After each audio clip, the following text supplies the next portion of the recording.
Alam mo ba kung bakit ang buhay mo parang paikot-ikot lang? Bakit kahit anong gawin mo parang may pumipigil? Bakit ang mga plano mo ay laging may humaharang? Hindi yan pagkakataon lang, hindi yan kasawian. May umaatake sa buhay mo na hindi mo nakikita. May inggit na nakadikit sa pangalan mo. May tsismis na sumasama sa hangin na humihinga ka. May bruheriya na gumagawa ng kulam sa dilim at ikaw, hindi mo man alam, ikaw ang target. Ngunit narito ka ngayon dahil ang Diyos ay tinawag ka. Dahil sa gabing ito, sa oras na ito, hindi pagkakataon na napadpad ka dito. Pinadala ka ng langit upang marinig ang Salmo 91, ang tanging salmo na may kapangyarihang wasakin ang lahat ng atake, lahat ng kasamaan at lahat ng kadiliman na pumapalibot sa iyo. At sa sandaling maririnig mo ang bawat salita ng orasyon na ito, makikita mo kung paano ang Diyos mismo ay bubuo ng pader ng apoy sa paligid mo. Nakaramdam ka na ba ng bigat na walang dahilan? Gising ka sa umaga pero pagod ka na agad. Umuuwi ka sa bahay pero walang kapayapaan. Tumutulog ka pero puro bangungot. Kumakain ka pero parang may kulang. Nagtatrabaho ka pero walang umuusad. Yan ang senyales. Yan ang ebidensya. May gumagawa ng masama laban sa iyo at kailangan mo ng sandata na hindi galing sa mundo kundi galing sa trono ng Diyos. Sa Salmo 91, sinabi ng Panginoon, ang tumatahan sa kanlungan ng kataas-taasan ay mananahan sa lilim ng makapangyarihan. Ibig sabihin, kapag ikaw ay nasa proteksyon ng Diyos, walang makakaapak sa iyo, walang makakadikit, walang makakasira. Pero hindi lang basta proteksyon yan, kundi aktibong pagbabantay ng langit. Ang mga anghel ay nakaalalay na sa iyo ngayon habang pinakikinggan mo ito. Nakabukas na ang espada nila, nakaabang na ang apoy ng Espiritu Santo upang sunugin ang bawat ataking lumalapit. At alam mo ba kung sino ang tunay na kalaban mo? Hindi ang tao na naginggit sa iyo, hindi ang kapitbahay na nanlait, hindi ang kamag-anak na sumira ng pangalan mo. Ang tunay na kalaban mo ay nasa espiritual na mundo. Gaya ng sinabi sa Efeso 9, sapagkat hindi tayo nakikipagbaka laban sa laman at dugo, kundi laban sa mga pamunuan, laban sa mga kapangyarihan, laban sa mga tagapamahala ng kadiliman ng sanlibutan ito. Kaya ang laban na ito ay hindi ordinaryo. Kaya ang dasal na ito ay hindi simpleng dasal. Ito ay digmaan sa espiritual na mundo. Ngayon, habang naririnig mo ang boses ko, nagsisimula na ang pagbabago. Nagsisimula na ang pagbagsak ng bawat pader na nakatayo laban sa iyo. Nagsisimula na ang pagbukas ng mga pinto na matagal nang sarado. At sa ilang sandali, babasahin natin ang Salmo 91 at habang binabanggit natin ang bawat talata, mangyayari ang himala sa buhay mo. Komento sa ibaba kung saan ka nanonood ngayon. Anong bansa? Anong lungsod? Dahil ang orasyon na ito ay para sa lahat ng mga anak ng Diyos na nasasaktan, natatakot at nangangailangan ng kalinga ng langit. Ngayong sandali, ang blindage na espiritual ay nagsisimula na sa buhay mo, hindi na bukas, hindi na mamaya. Ngayon na, dahil ang Salmo 91 ay hindi simpleng mga salita sa papel. Ito ay espada ng Diyos na tumatagos sa kadiliman. Ito ay eskudo na walang makakapasok na kasamaan. At habang binabasa natin ito ngayon, ikaw ay tatayo sa ilalim ng kanlungan ng kataas-taasan. Narinig mo na ba ang Salmo 91 ano? Ang tumatahan sa kanlungan ng kataas-taasan ay mananahan sa lilim ng makapangyarihan. Alam mo kung ano ibig sabihin nito? Ibig sabihin, kapag ikaw ay pumili na manahin sa presensya ng Diyos, walang makakaapak sa iyo, walang inggit na makakalapit, walang tsismis na makakasira, walang bruha na makakagawa ng kahit ano.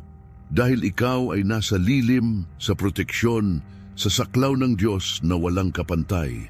At ang Salmo 91:2 ay nagsasabi, Sasabihin ko tungkol sa Panginoon, siya ang aking kanlungan at ang aking kuta, ang aking Diyos na aking pinagkakatiwalaan. Ikaw ngayon, sabihin mo yan sa puso mo. Sabihin mo sa iyong kaluluwa, ang Panginoon ay aking kanlungan, ang Panginoon ay aking kuta, siya ang aking Diyos, at sa Kanya ako nagtitiwala, hindi sa tao, hindi sa pera, hindi sa kapangyarihan ng mundo, kundi sa Kanya na lumikha ng lahat. Pakinggan mo ang bersikulo 3, sapagkat ililigtas Kanya sa silo ng mga ngaso, sa salot na nakamamatay. Alam mo ba kung ano ang silo ng mga ngaso? Yan ang mga bitag na nakatago. Yan ang mga plano ng kadiliman na ginawa para sa iyo. Yan ang mga chismis na kumakalat na parang usok. Yan ang inggit na hindi mo nakikita pero nararamdaman mo. Pero ang Diyos ay nagsasabi, ililigtas kita. Hindi lang liligtasin, hindi lang tutulungan, ililigtas. Ibig sabihin, agawin ka sa kamay ng kalaban at ilalagay ka sa ligtas na lugar. At ang bersikulo 4 ay mas malakas pa. Siya ay magtatakip sa iyo ng kanyang mga pakpak at sa ilalim ng kanyang mga pakpak ay manganganlong ka. Ang kanyang katotohanan ay kalasag at kalasag na panangga. Nakikita mo ba ang imahe na yan? Nakikita mo ba ang mga pakpak ng Diyos na lumalakip sa iyo? Hindi ka nag-iisa, hindi ka nakabitin sa hangin. Ikaw ay natatakpan, ikaw ay pinagkakanlong. At ang katotohanan ng Diyos, ang kanyang salita ay kalasag mo, walang makakapasok. Sa versikulo 5 sinabi, hindi ka matatakot sa takot sa gabi, ni sa pana na lumilipad sa araw. Yan ang takot na dumadating paggabi na. Yan ang bangungot, yan ang presensya ng kadiliman na nararamdaman mo pag madaling araw. Pero ang Diyos ay nagsasabi, hindi ka matatakot dahil wala na silang kapangyarihan sa iyo, dahil ikaw ay protektado. At kahit sa umaga, kahit ang mga pananang chismis ng inggit ng paliligalig ay hindi aabot sa iyo. Versikulo 6, ni sa salot na lumalakad sa kadiliman, ni sa pagkapahamak na sumasalakay sa katanghaliang tapat. Ang salot na lumalakad sa kadiliman ay ang bruheriya, ang kulam, ang barang, ang mga gawang masama na ginagawa sa dilim ng gabi. Pero kahit yan, hindi makakadating sa iyo dahil may pader na espiritual na nakapalibot. May apoy ng Espiritu Santo na nakatayo sa paligid mo. At kahit sa tanghali, sa kalagitnaan ng araw, kahit ang mga ataking lantaran, hindi makakasira. At ang bersikulo 7, pakinggan mo, mabubuwal sa iyong tabi ang 1,000 at sa iyong kanan ay 10,000, ngunit hindi ito lalapit sa iyo. Ibig sabihin, kahit bumagsak ang iba, kahit masaktan ang iba, ikaw ay mananatiling nakatayo. Hindi dahil mas mabuti ka, hindi dahil mas malakas ka, kundi dahil ikaw ay pinili ng Diyos na protektahan. At sa proteksyon na yan wala nang makakalampas.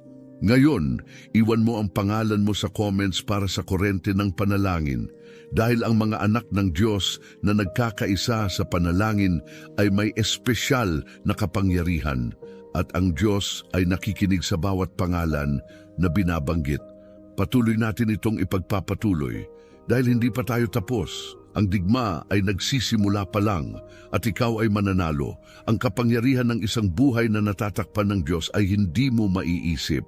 Hindi mo maaaninaw hanggang sa makita mo mismo kung paano ang mga kalaban mo ay bumabagsak isa-isa.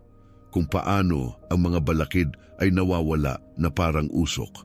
Kung paano ang mga taong sumira sa iyo ay biglang nawala sa eksena. Dahil hindi yan pagkakataon. Yan ay kilos ng Diyos para sa mga anak niya na tumatawag sa Kanya. Pakinggan mo ang Salmo 91-9. Sapagkat ginawa mo ang Panginoon na iyong kanlungan, ang kataas-taasan na iyong tahanan.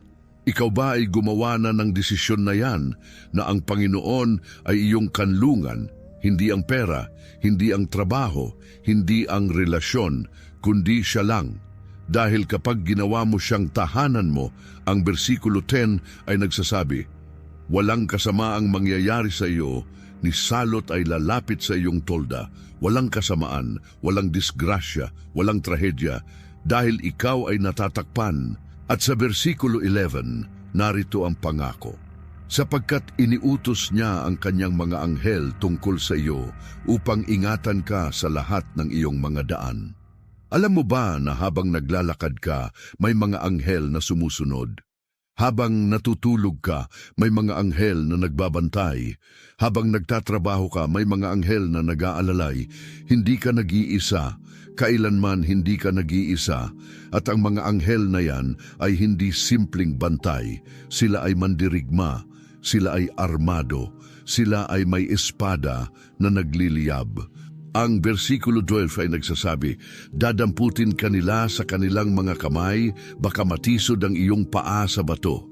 Ibig sabihin, kahit ang mga maliit na sagabal, kahit ang mga tila simpleng hadlang, hindi ka matatisod dahil may kamay ng anghel na sumasalo, may presensya ng Diyos na gumagabay. At kahit dumating ang pinakamabigat na pagsubok, hindi ka bibitiwan. At ang versikulo 13, ito ang pinaka-powerful. Yuyurakan mo ang leon at ang ulupong, tutungtungan mo ang batang leon at ang dragon. Leon ang simbolo ng karahasan, ulupong ang simbolo ng lason, dragon ang simbolo ng kadiliman. At ang Diyos ay nagsasabi, yuyurakan mo, hindi yuyurakan ka, yuyurakan mo. Ibig sabihin, ikaw ay nasa taas, ikaw ay may kapangyarihan, ikaw ay may autoridad sa pangalan ni Jesus, natapakan ng lahat ng kaaway. Pero alam mo, may mga bagay sa buhay na hindi lang simpleng dasal ang kailangan. May mga sitwasyon na kailangan ng direksyon, ng pagtitiyaga, ng tuloy-tuloy na panalangin. Maraming tao ang nakakaramdam na may kailangang magbago sa buhay nila sa loob ng kanilang tahanan, sa kanilang espiritual na kalagayan. At hindi lahat ay nalulutas lang sa paglipas ng panahon. Kaya gumawa kami ng kurente espiritual na 21 araw. Ito ay hindi ordinaryo.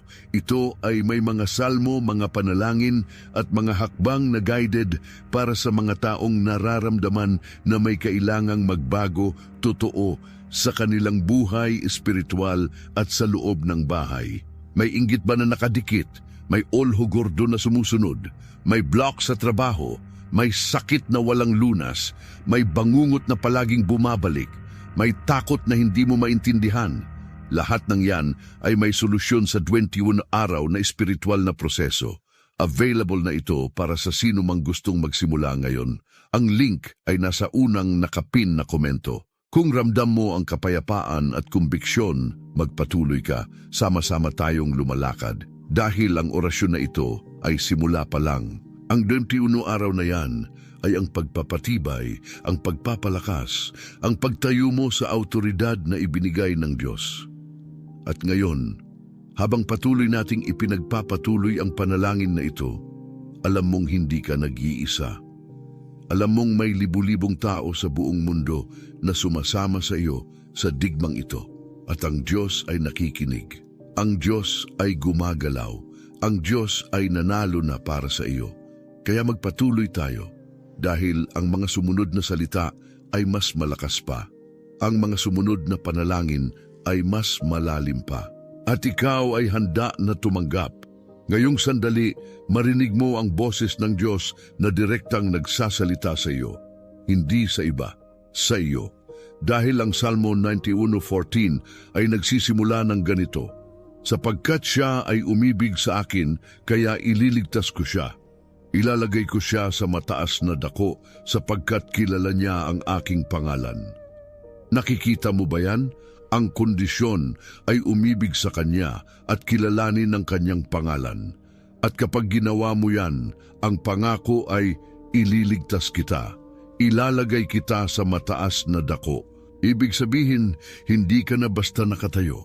Ikaw ay nakatayo sa taas, sa posisyon ng tagumpay, sa lugar kung saan walang makakarating ang anumang kaaway. At ang versikulo 15 ay patuloy. Tatawag siya sa akin at sasagutin ko siya. Ako ay sasama sa kanya sa kabagabagan, ililigtas ko siya at pararangalan ko siya.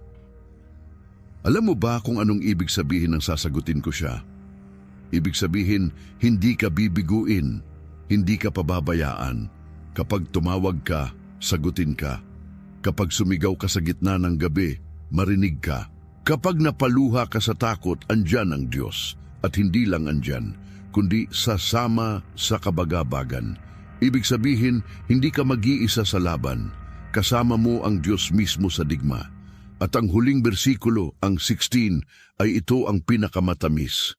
Nang habang buhay ay bubusugin ko siya at ipakikita ko sa kanya ang aking kaligtasan. Habang buhay, hindi sandali lang, hindi isang taon lang. Habang buhay, ang proteksyon ay permanente. Ang pagmamahal ay walang hanggan. At ang kaligtasan na ipapakita ay hindi lang espiritual, kundi buong buhay, buong pamilya, buong kinabukasan. Kaya ngayon, habang naririnig mo ang mga salitang ito, magsimula ka ng tanggapin. Tanggapin mo ang proteksyon, tanggapin mo ang pangako, tanggapin mo ang kaligtasan, hindi bukas. Ngayon, dahil ang Salmo 91 ay hindi lang babasahin, kundi aangkinin. At sa pag-angkin mo, magsisimula ang pagbabago. Nakikita mo ba sa iyong isipan ang mga anghel na nakapalibot sa iyo? Nakikita mo ba ang apoy ng Espiritu Santo na lumilikha ng pader sa paligid mo? Nakikita mo ba ang espada na nakalutang sa ere, handa na putulin ang bawat atake? Yan ang totoo. Yan ang nangyayari sa espiritual na mundo habang ikaw ay nanalangin, habang ikaw ay naniniwala, habang ikaw ay tumatawag sa pangalan ng Panginoon. At ang lahat ng gawa ng kadiliman, ang lahat ng plano ng kalaban, ang lahat ng obra ng masama ay bumabagsak na. Ang inggit na nakatutok sa iyo ay bumabalik sa nagpadala. Ang tsismis na kumakalat ay tumitigil sa hangin. Ang bruheriya na ginawa ay nasusunog sa apoy ng Diyos. Ang sakit na hindi mailabas ng doktor ay umaalis ngayon sa katawan mo. Ang bangungot ay hindi na babalik.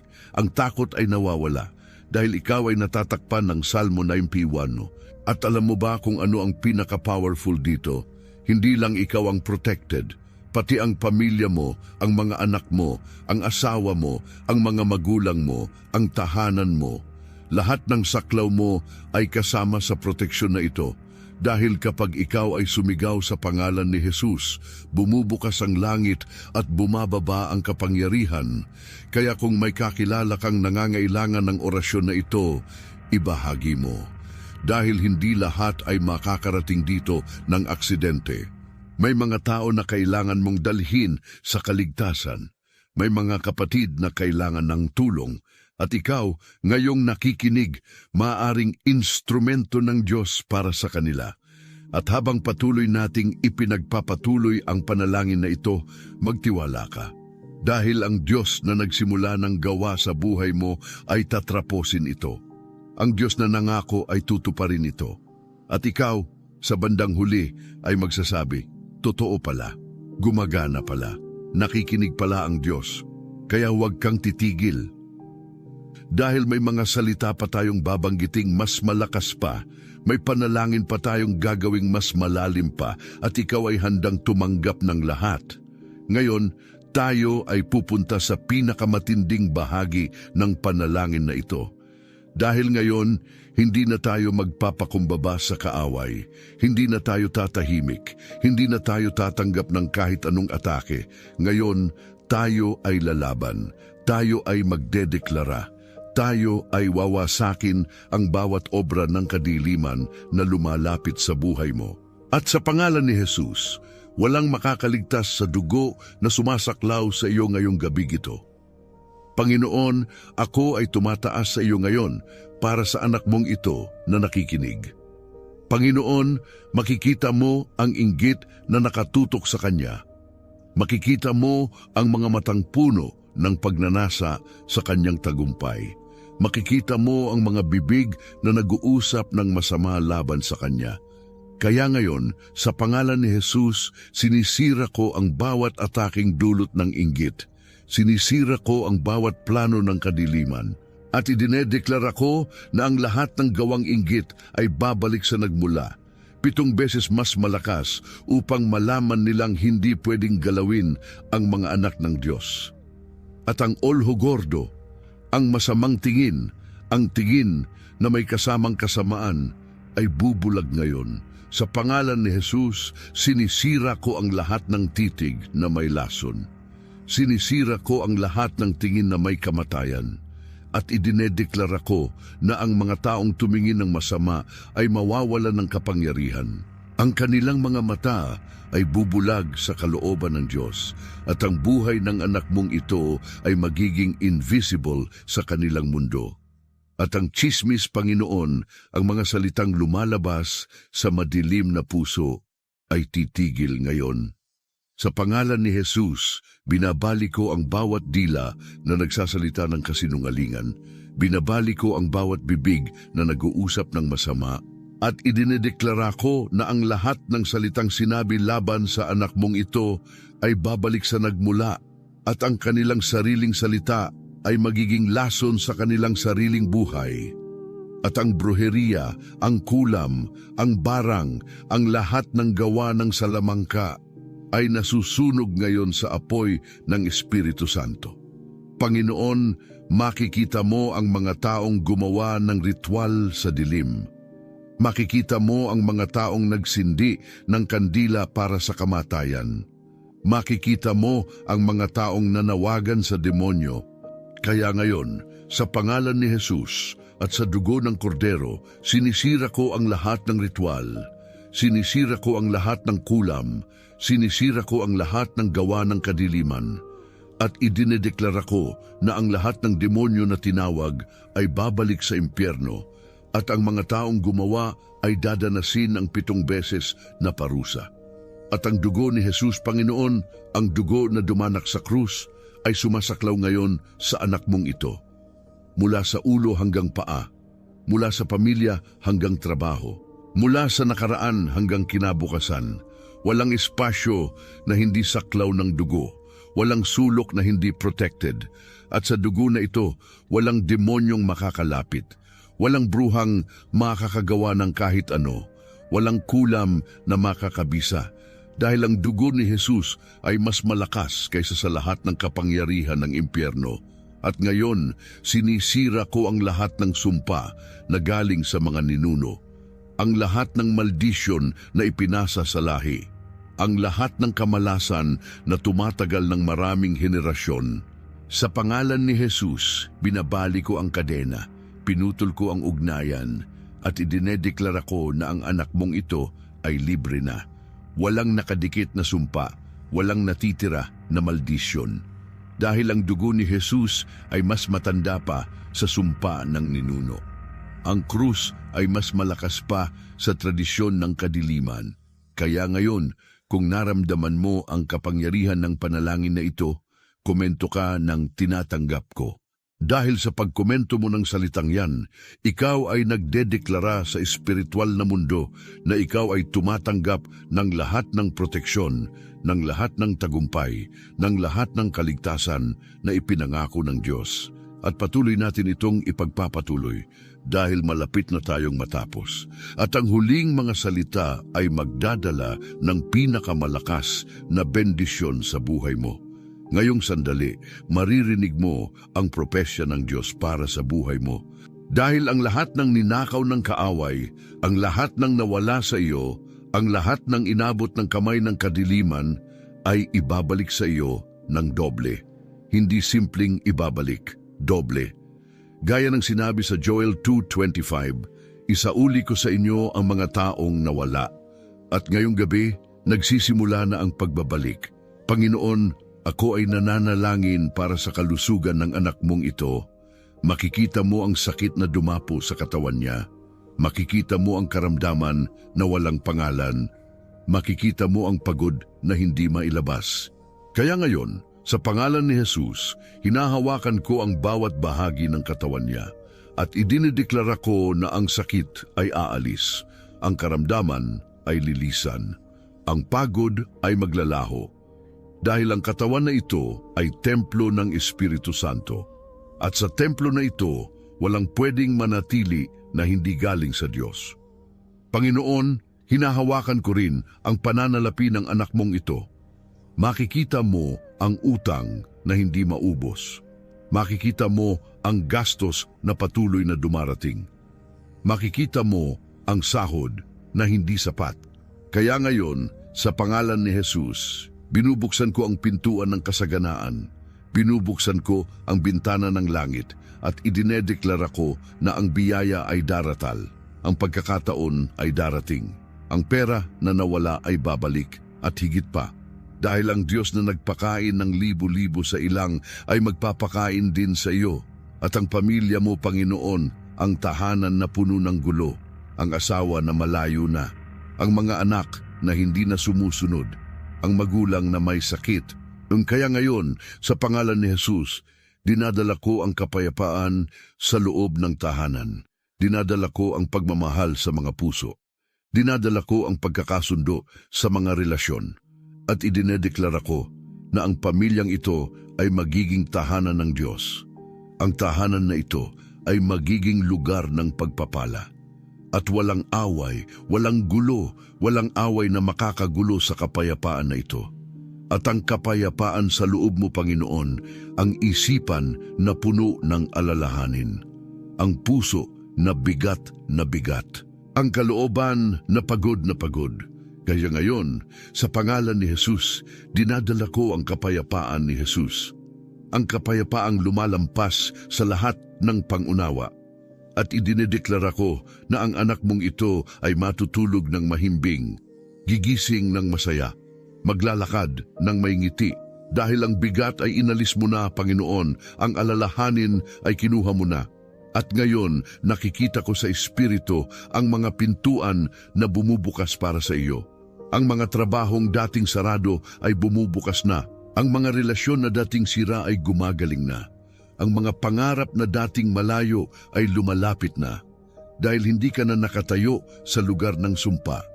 Ikaw ay nakatayo na sa lugar ng bendisyon. At sa lugar na ito, ang lahat ay posible.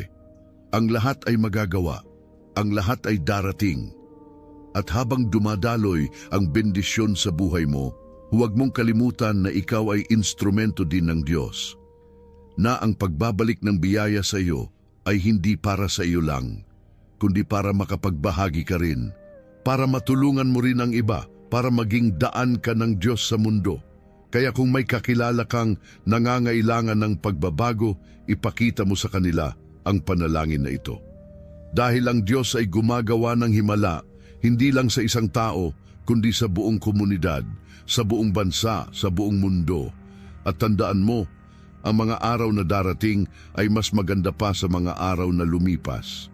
Ang kinabukasan mo ay mas maliwanag pa sa kahapon mo, at ang Diyos na nagsimula ng gawa ay tatrapusin ito hanggang sa dulo. Kaya magtiwala ka, sumuko ka, at hayaan ng Diyos na gumawa ng hindi mo kailanman naisip na posible. Ang proteksyon na ito, anak ng Diyos, ay hindi pansamantala. Hindi ito para sa ilang araw lang. Hindi ito para sa ilang buwan lang. Ang proteksyon na ito ay permanente, walang hanggan. Dahil ang Diyos na nagbigay ay hindi kumukuha pabalik. Ang Diyos na nangako ay tumutupad magpakailanman. At ngayong gabi, ikaw ay isisil, ikaw ay tatatakan, ikaw ay makikita ng buong espiritual na mundo na ikaw ay pag-aari ng Diyos. Panginoon, sa pangalan ni Jesus, hinihiling ko ngayon ang pagsisil ng Espiritu Santo sa anak mong ito. Gaya ng sinabi sa Efeso 1:13, tinakdaan kayo ng tatak ng Espiritu Santo. Kaya ngayon, Espiritu Santo, bumaba ka, lumapit ka, at markahan mo ang anak na ito na siya ay sa iyo, na siya ay protected, na siya ay banal. At sa tatak na ito, walang demonyo, walang bruha, walang inggit, walang kasamaan na makakapasok. Dahil ang tatak ng Diyos ay mas malakas kaysa sa lahat ng marka ng kadiliman. At ang tahanan niya, Panginoon, ang bahay na tinitirhan niya. Ang mga pader, ang mga pintuan, ang mga bintana. Kaya ngayon, sa pangalan ni Jesus, sinisil ko ang tahanan na ito. Inilalagay ko ang dugo ni Jesus sa bawat sulok. Inilalagay ko ang apoy ng Espiritu Santo sa paligid. At idinedeklara ko na ang bahay na ito ay sagrado. Ang bahay na ito ay banal at walang anumang kadiliman na makakapasok. Ang mga demonyong galing sa labas ay hindi makakapasok. Ang mga taong may masamang intensyon ay hindi makakapasok. Dahil ang bahay na ito ay protected ng Diyos mismo at ang pamilya niya, Panginoon, ang asawa, ang mga anak, ang mga magulang. Kaya ngayon, sa pangalan ni Jesus, binalot ko sila ng dugo ni Jesus. Binalot ko sila ng proteksyon ng langit at idinedeklara ko na sila ay ligtas, sila ay protected, sila ay saklaw ng Salmo 91. At kahit saan sila pumunta, kahit ano ang gawin nila, ang mga anghel ay sumusunod. Ang Diyos ay sumasamahan at walang masamang mangyayari sa kanila. At ang trabaho niya, Panginoon, ang lugar kung saan kumikita ng pera. Ang negosyo, ang proyekto. Kaya ngayon, sa pangalan ni Jesus, binubuksan ko ang pinto ng oportunidad. Tinataboy ko ang lahat ng inggit sa trabaho. Tinataboy ko ang lahat ng tao na gustong sirain at idinideklara ko na ang anak mong ito ay uunlad, aangat, tataas. Dahil ang Diyos na sumama sa kanya ay Diyos ng kasaganaan, ng pagpapala, ng tagumpay. At ngayon, idinedeklara ko na ang mga anghel ng Diyos ay nagbabantay 24 oras, 7 araw sa isang linggo, 365 araw sa isang taon. Walang pahinga, walang tulog, walang saglit na hindi protected ang anak na ito. Sa umaga, nandyan ang anghel. Sa tanghali, nandyan ang anghel. Sa gabi, nandyan ang anghel. Sa madaling araw, nandyan ang anghel. Walang oras na nag-iisa siya, walang sandali na walang bantay, at ang pananampalataya niya, Panginoon, ang tiwala niya sa iyo.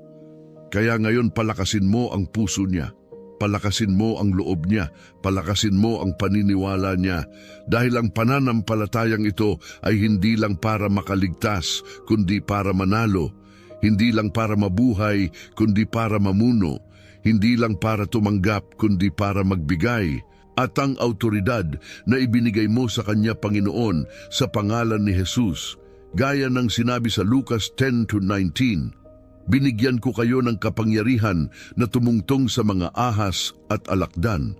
Kaya ngayon, idinedeklara ko na ang anak mong ito ay may autoridad, may kapangyarihan, may karapatan na magsalita laban sa kaaway, may karapatan na magutos sa kadiliman na umalis. At sa pangalan ni Jesus, lahat ng kaaway ay susunod. Kung naramdaman mo ang lakas na dumadaloy ngayon, mag-subscribe sa channel na ito. Dahil ang panalangin na ito ay hindi pa tapos, may mas malalim pang darating at sama-sama tayong lumalakad sa landas ng pagpapala. Ngayong sandali, gusto kong sabihin sa iyo ang pinaka-importante na katotohanan sa buong mundo. Ang lahat ng proteksyon na ito, ang lahat ng tagumpay na ito, ang lahat ng pagpapala na ito ay hindi dahil sa iyo, hindi dahil sa galing mo, hindi dahil sa lakas mo, kundi dahil sa isa, dahil kay Jesus, dahil sa dugo niya na dumanak sa krus, dahil sa pagmamahal niya na walang kapantay.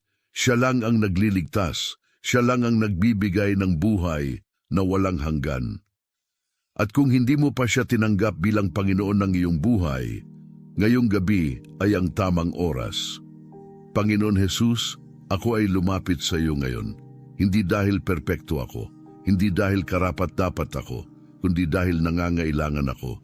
Dahil may takot ako na hindi ko kayang lunasan mag-isa.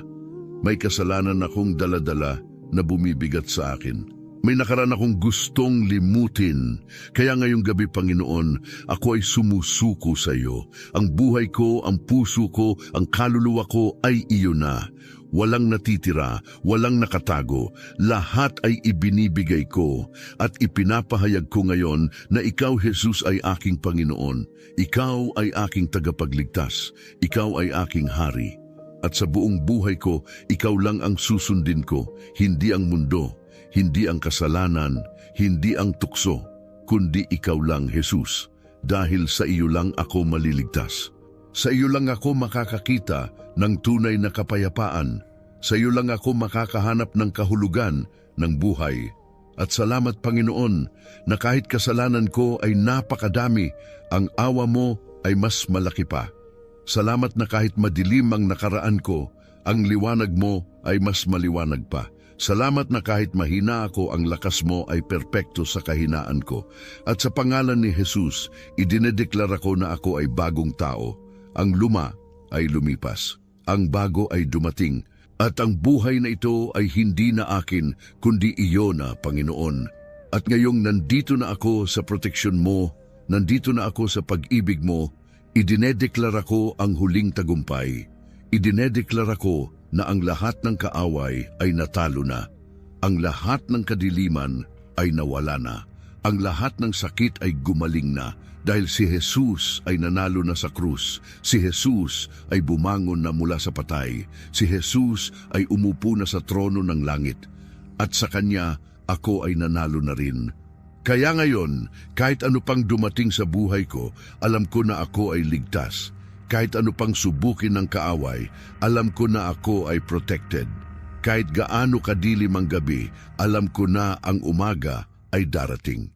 Dahil ang Diyos ko ay hindi tumitigil. Ang Diyos ko ay hindi sumusuko. Ang Diyos ko ay nandyan palagi sa bawat yugto ng buhay ko. At sa mga oras na mahirap, sa mga araw na pagod ako, babalikan ko ang panalangin na ito. Babalikan ko ang Salmo 91. Babalikan ko ang dugo ni Jesus. Dahil diyan nakadikit ang aking kaligtasan, diyan nakatayo ang aking pananampalataya, diyan umaasa ang aking kinabukasan. Kung ang panalangin na ito ay tumama sa puso mo, kung naramdaman mo na may kailangang magbago, alalahanin mo ang kurente espiritual na 21 araw. Ang link ay nakalagay sa unang komento. Diyan mo makikita ang mga hakbang, ang mga salmo, ang mga panalangin na tutulong sa iyo na lumakad ng mas malalim sa presensya ng Diyos. At huwag kang mag-atubiling magsimula ngayon. At sa lahat ng nakikinig, sa lahat ng nananalangin, sa lahat ng naniniwala, hinihikayat kita na patuloy kang manood ng mga susunod na panalangin dahil ang Diyos ay may ibang mensahe pa para sa iyo. May ibang pagpapala pang naghihintay at ang channel na ito ay instrumento upang dalhin sa iyo ang salita ng Diyos. Kaya sa pangalan ni Jesus, sa kapangyarihan ng Espiritu Santo, sa dugo ng Kordero, idinedeklara ko na ikaw ay blessed, ikaw ay protected, ikaw ay loved. At walang anumang bagay sa mundo, sa langit o sa impyerno na makakahiwalay sa iyo sa pag-ibig ng Diyos na kay Kristo Jesus ang ating Panginoon. Amen.